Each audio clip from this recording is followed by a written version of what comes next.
میں یہ سمجھتا ہوں کہ آ، دیکھیں، اس وقت ملک متحمل نہیں ہو سکتا کسی ترقی تشریح کی جو کہ بہت سنگین نوعیت کی محاذ آرائی میں تبدیل ہو چکی ہے۔ اور آپ نے کہا کہ جو سپورٹر ہیں، حامی ہیں، کارکنان ہیں، ان میں اب یہ ہیٹ اور یہ آ، گرمی بڑھ رہی ہے، ٹیمپریچر بڑھ رہا ہے، اور یہ ملک اس وقت متحمل نہیں ہو سکتا ان رویوں کا، نہ ملک، نہ قوم، نہ معاشرہ۔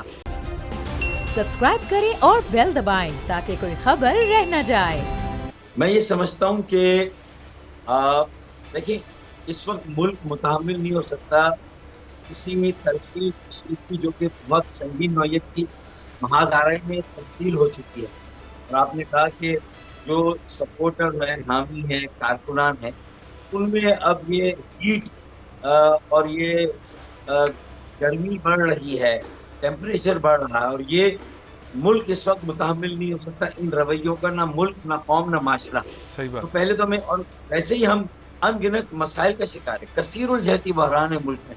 ضرورت تو یہ ہے کہ سب مل کر ایک قومی ایجنڈے پر بات کریں۔ دوسری بات، حکومت کے اوپر بڑی اور زیادہ ذمہ داری آتی ہے صحیح کہ بات. پہلے دن سے مجھے وہ رویہ نظر نہیں آیا کہ دیکھیں، آپ کو اپوزیشن پہ آپ کو یہ شک ہے، یقین ہے کہ وہ کرپٹ ہے، ان میں کرپشن کی ہے پیپلز پارٹی نے یا پی ایم ایل این نے، تو یہ ایک فیکٹ ہو سکتا ہے اور آپ کا یہ یقین بھی ہو سکتا ہے، لیکن آپ کو ثابت بھی کرنا ہے۔ دوسری بات، پھر جب عوام نے بھی ان کو ووٹ دے دی ہے اور وہ اپنے بل بوتے پر، اپنے ووٹ پر آ کر بیٹھے ہیں، تو ان کے بھی ایم ایل اے ہیں، آپ ان کے وجود سے کیسے انکار کر سکتے ہیں؟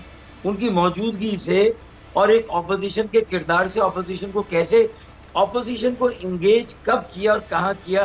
3.5 سال میں مجھے کوئی موقع نظر نہیں آتا۔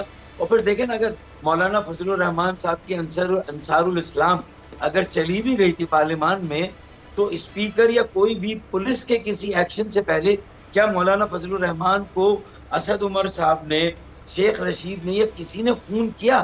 میں سمجھتا ہوں کہ ایک دوسرے کو انگیج کر کے آپ معاملات کو ڈیفیوز کر سکتے ہیں۔ پھر آپ کو آپس میں بیٹھنا تو ہوگا کہ بھائی عدم اعتماد کی تحریک کا ووٹ کس طرح ہوگا، کیا ہوگا، اپنی اپنی اختراع دینا کہ بھائی صحیح ہے ڈاکٹر ڈسکوالیفیکیشن ہو صاحب، جائے لیکن آپ کے خیال میں اس وقت پلڑا کس کا بھاری ہے؟ عمران خان صاحب کا یا زرداری صاحب کا؟ دیکھیں، میں تو یہ سمجھتا ہوں کہ اگر پی ٹی آئی خود اپنے اراکین ان کے کنٹرول میں نہیں ہے اور وہ ان کے فولڈ سے باہر چلے گئے، تو ایم کیو ایم یا پی ایم ایل کیو ان کے لیے اتنا خطرہ نہیں ہے جتنا 10 ووٹ چاہیے نا۔ 162 تو ہیں اپوزیشن کے بعد، 172 چاہیے، اور وہ 10 اگر علیم خان اور جہانگیر ترین فارمولا یا فینومینا اگر وہ موجود ہے اور وہ پنجاب کا ایشو عثمان بزدار صاحب کو لے کے حل نہیں ہوتا، تو مجھے لگتا ہے کہ پھر یہ سارا معاملہ ٹلٹ ہو جائے گا اپوزیشن کے حق میں۔ سبسکرائب کریں اور بیل دبائیں تاکہ کوئی خبر رہ نہ جائے۔